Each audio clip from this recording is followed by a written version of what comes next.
Let's look at binary search, and we'll need two videos for this. So this is the first part where we'll be discussing the basic intuition of binary search, and in the next video I'll be going into the code and explain it separately because this is a lengthy one and binary search is pretty important from the board's perspective.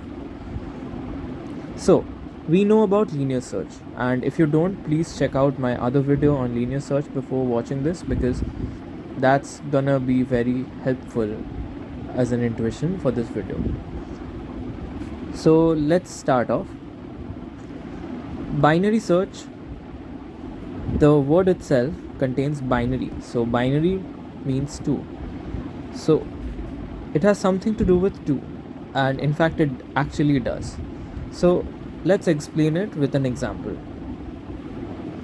Let's say I have the same array ARR is equal to, but this time the array is sorted, so -1, 9, 42 and 300. Okay, the first point that you must make sure is for binary search, array must be sorted. Must, and that's a must be sorted. Whether it's in ascending order or descending order doesn't matter, but it has to be sorted. Okay, so this is my array, correct? And I have to actually sort it. So I have to actually do binary search on it, right? Okay, so in linear search, what we were doing, let's say I had to search for the number 42. I would be checking with each of the array elements. So I would check with ARR of I, where I runs between 0 to ARR dot length -1. Correct? That's what I was doing. And I would be checking if ARR I is equal to the search element, the search number, which is 42 in this case. So this is what happened in case of linear search. In case of binary search, the intuition is pretty different. So what we do here is we take a middle element and then we start dividing the array. So what I mean by that is, let's say I start off with the middle element of the array. Now this is an even numbered array, so we can have any one of them as the middle element, between 9 and 42. You can take any one.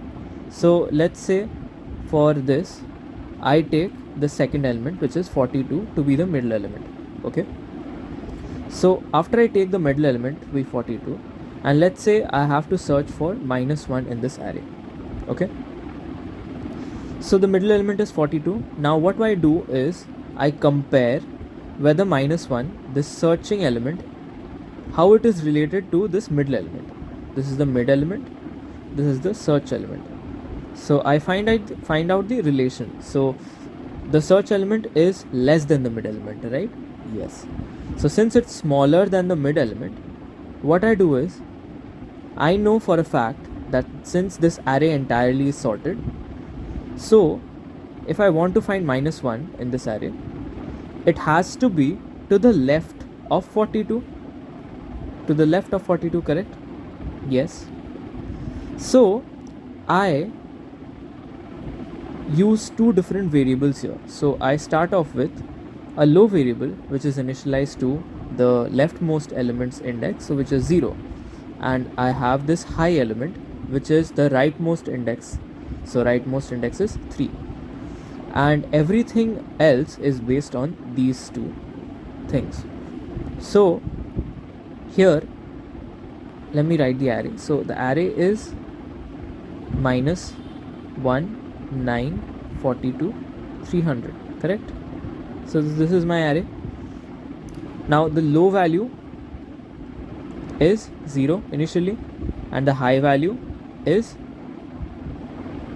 3 initially, correct? The mid value initially is 0 plus 3 by 2, 0 plus 3 by 2, which is 1.5, which is, let's say I take 2. Okay, I take the seal value, so 2. So low I have 0, mid I have 3, and mid I have 2. High I have 3, and mid I have 2. So since the middle element, so ARR mid is greater than my search element, correct? So the search element was -1 and -1 is less than 42. So what I do is I shortlist this part of the array, since I have to search only within the leftmost portion. Okay, so now my low element remains to be 0, but my high element changes. What does my high element become? My high element becomes mid -1. And what is mid? Mid was 2, so 2 minus 1 is 1. So my low element becomes 0 and my high element becomes 1.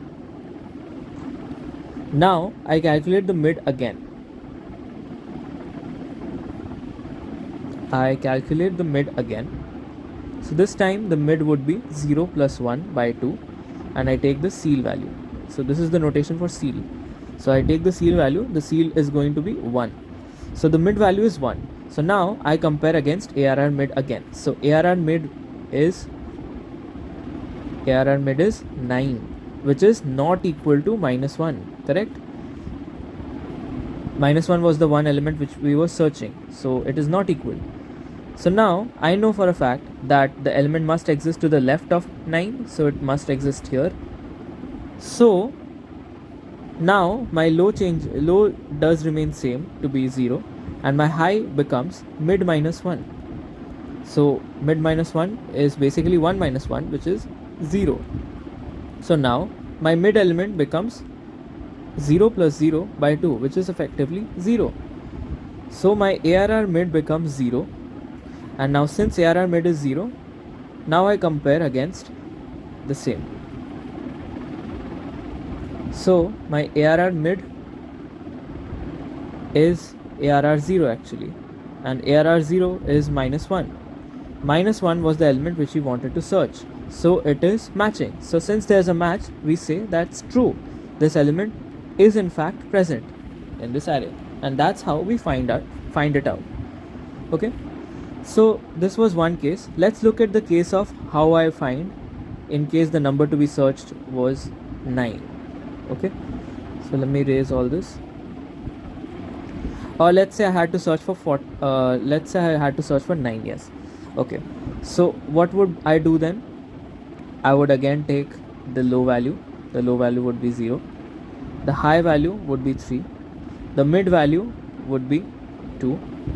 Correct? No worries up to this point? No. Okay, so since the mid value is 2, I am checking ARR mid. ARR mid is ARR 2, which is 42. So 42, how it is related to 9? 9 is less than 42. So my low remains same to be 0, but high changes. The high changes to mid -1. So mid -1 is 2 minus 1, which is 1. So now my new mid becomes 1. Now I check with ARR mid.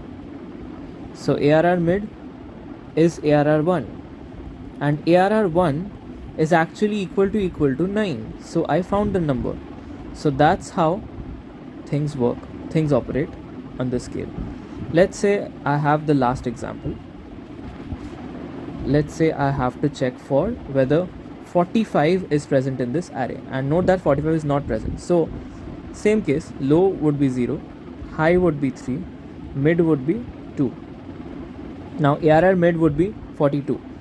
So ARR mid is less than 45, which is the number to be searched.